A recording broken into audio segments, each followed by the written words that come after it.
But John Henry Falk may have experienced the most profound effect.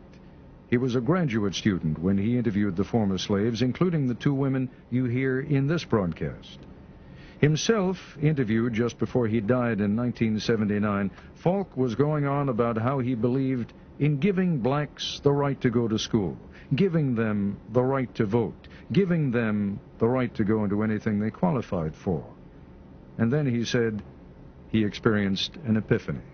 I was sitting out on a wagon tongue with this old black man, and was telling him what a different kind of white man I was. I remember him looking at me very sadly and kind of sweetly and condescending and said, "You know, you still got the disease, honey.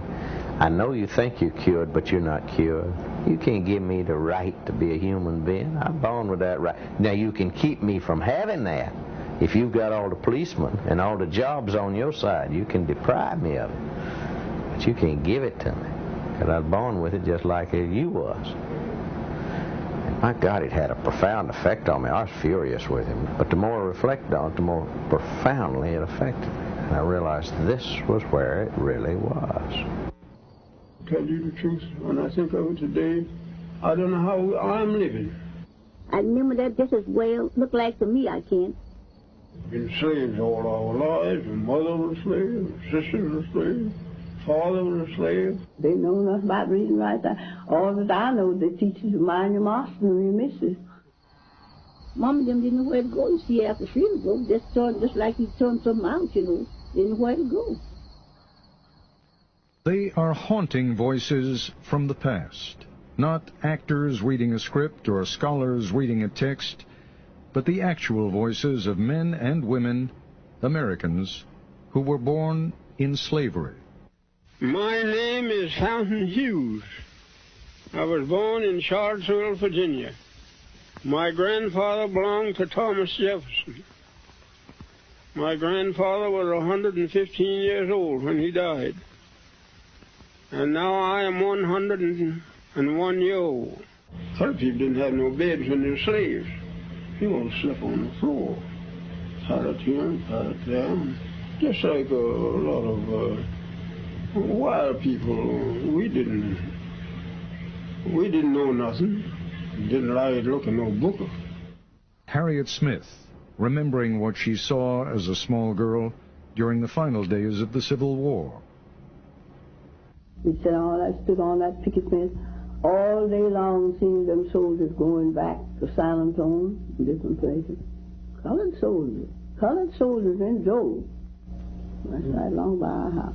Our home is a two-story house, a white folk. These recorded memories were among thousands of interviews done with ex-slaves in the 1930s and 40s. Can you remember slavery days very well? Of course, I remember all our white folk. And all the names of them, all the children. Call every one of the children's names. Who did you belong to? Jim Button, the baby boy. The results of these digitally enhanced recordings are arresting, almost unbelievable.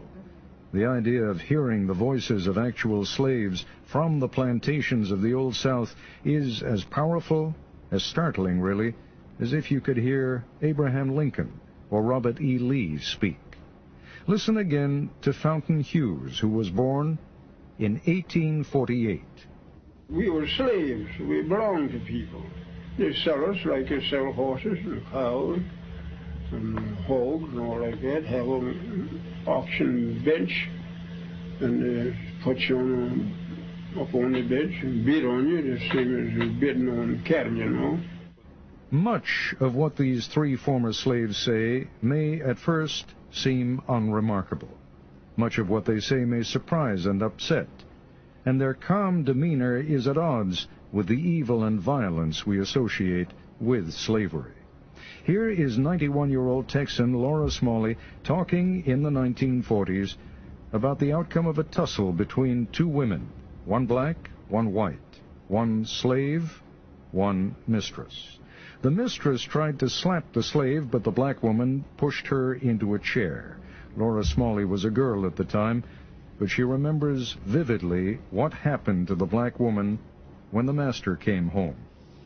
Well, they taken that poor old woman, cat in the peach orchard and whipped her. and, just tied a hand this way, around the peach orchard tree. I remember that just as well, looked like to me, I can, and round the tree, and whipped her. And, well, she couldn't do nothing but just kick her feet, just kick her feet. But it just had her clothes off down to her waist, Just didn't have her plumb naked, but they had her clothes down to her waist. And every now and then they'd whip her, and then snuff the pipe out on her, snuff pipe out on her. The embers in the pipe, and where you ever see the pipe smoking. Blow them out on her? Mm-hmm. Good Lord, have mercy. The plantation on which Smalley was a slave sounds brutal. She recalls scrambling with other children for food from a huge wooden tray, like a hog trough. All of them, would get around that tray with spoons and eat, something like mush or soup or something like that. And all them children get around there and just eat. Fountain Hughes tells his interviewer about the relentless round of work for him on a Virginia plantation. Night never comes out. You have nothing to do. Time to cut tobacco. If they want you to cut all night long out in the field, you cut. And if they want you to hang all night long, you hang tobacco. It didn't matter about your tired. Being tired, you're afraid to say you're tired. It was cotton, not tobacco, that solidified slavery, though.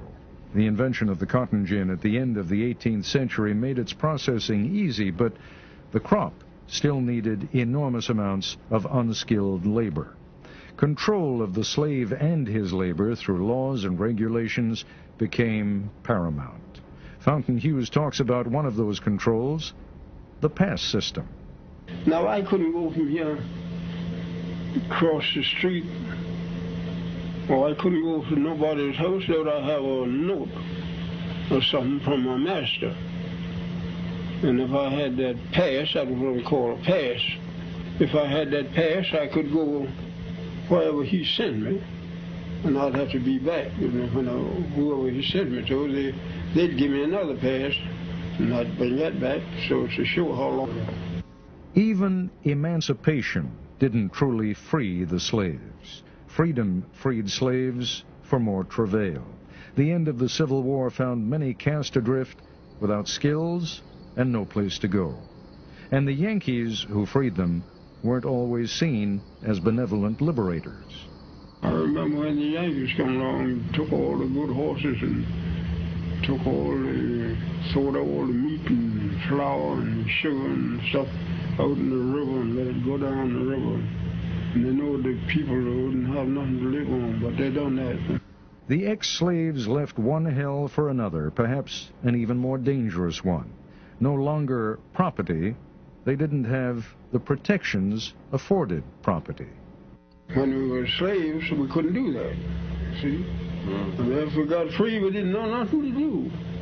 And my mother, she hunted places and bound us out for $1 a month. But we didn't have no property, we didn't have no home. We had nowhere, nothing. We didn't have nothing on it, just like your cattle. We just turned out and get along the best you could. In Texas, the slaves weren't told they were free until 2 months after the war ended. Smalley remembers that her masters gave the slaves a dinner, and then they were free. I don't know how the other side of the folks freedom. We didn't know.